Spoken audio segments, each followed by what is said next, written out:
परम शांति बापूजी। बापूजी, हमारे ब्रह्मांड का त्रिमूर्ति का राज क्या है? जो कई लोगों ने अपनी अपनी पिक्चरें बनाई है, कोई ब्रह्मा विष्णु शंकर को त्रिमूर्ति मानते हैं। आप बताइए कि सच क्या है? देखो, त्रिमूर्ति का मतलब है कि ब्रह्मा, विष्णु और शंकर जी। ये बात तो सही है जी। इस ब्रह्मांड का मालिक शिव ने जी। काम कराता है, खुद नहीं करता तो कराता है जी। ब्रह्मा द्वारा सर्जन कराता है जी। विष्णु द्वारा पालना कराता है जी। और शंकर द्वारा विनाश कराता है। जी। तो ये ब्रह्मांड में जब महाब्रह्मांड ने शिव की रचना की ना, जी। शिव का बाप कौन है, रचयिता कौन है? महाशिव है, जो गैलेक्सी का मालिक है, आकाशगंगा का मालिक है। जी। तो उसने ब्रह्मांड को रचवाया। महाशिव ने शिव द्वारा ब्रह्मांड को रचवाया। तो ये शिव जब निराकारी था, जब महाशिव ने एक संकल्प द्वारा अनेकों शिव निराकारी बनाए। ओके। महाशिव ने एक संकल्प किया, वो निराकार था। उसने एक संकल्प किया तो अनेकों शिव पैदा हुए। ओके। एक संकल्प क्या किया कि मैं अनंत अनंत हो जाऊं। ठीक है। तो महाशिव का जो परम लाइट का वो निराकार में थे, जी, जिनको ब्रह्म कहते हैं, ब्रह्म माना लाइट, जी, संपूर्ण ब्रह्म भी कहते हैं। जी। तो वो उसने संकल्प द्वारा अनेक शिव पैदा किए, अनंत अनंत। ओके। अनंत अनंत शिव माना। जी। फिर वो जो जैसे महाशिव सोचते गए ऐसे शिव करते गए। ठीक है। तो महाशिव निराकार ने एक सोचा मैं निराकारी से आकारी हो जाऊं। ठीक है। तो महाशिव निराकारी से महाशिव आकारी बने। ठीक है। तो यहाँ हर शिव निराकारी से आकारी शिव बना ब्रह्मांड का। ठीक है।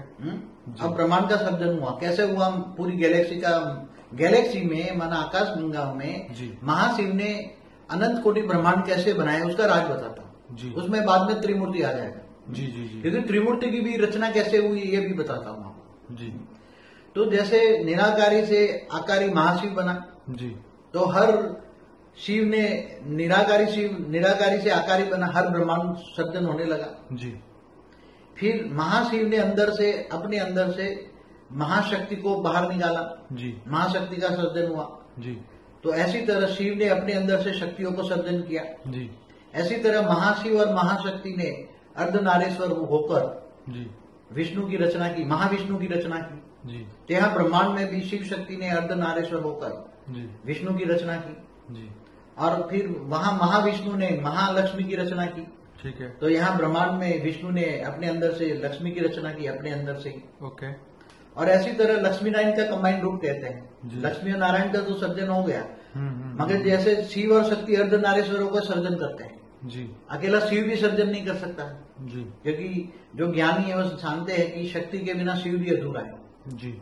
जैसे कोई भी पुरुष प्रकृति के बिना अधूरा है जी, ऐसी तरह लक्ष्मी नारायण का कंबाइंड रूप होकर, तो वैसे वहां महाशिव महाशक्ति ने कंबाइंड रूप होकर महाब्रह्मा को रचा जी, महाब्रह्मांड में। तो ऐसी तरह हर विष्णु ने अपनी नाभि से ब्रह्मा को निकाला है ना। ब्रह्मा विष्णु की नाभि से ब्रह्मा निकला। हर ब्रह्मांड में विष्णु ने ब्रह्मा को सर्जन किया। तो त्रिमूर्ति हो गई ना। तो अब ये धीरे धीरे फिर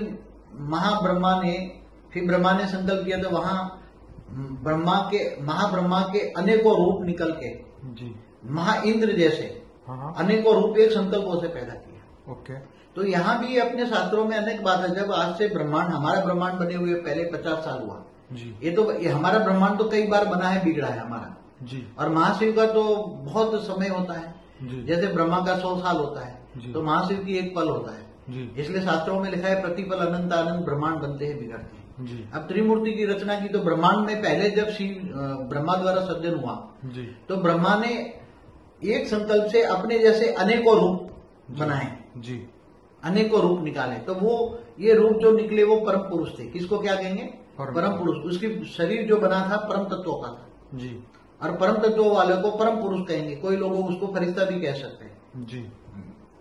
परम पुरुष थे। अब हर कोई परम पुरुष ने अपने अंदर से परम प्रकृति को निकाली जी, अपनी वनवांछित जैसी अपनी मन की ऐसे प्रकृति निकाली जी।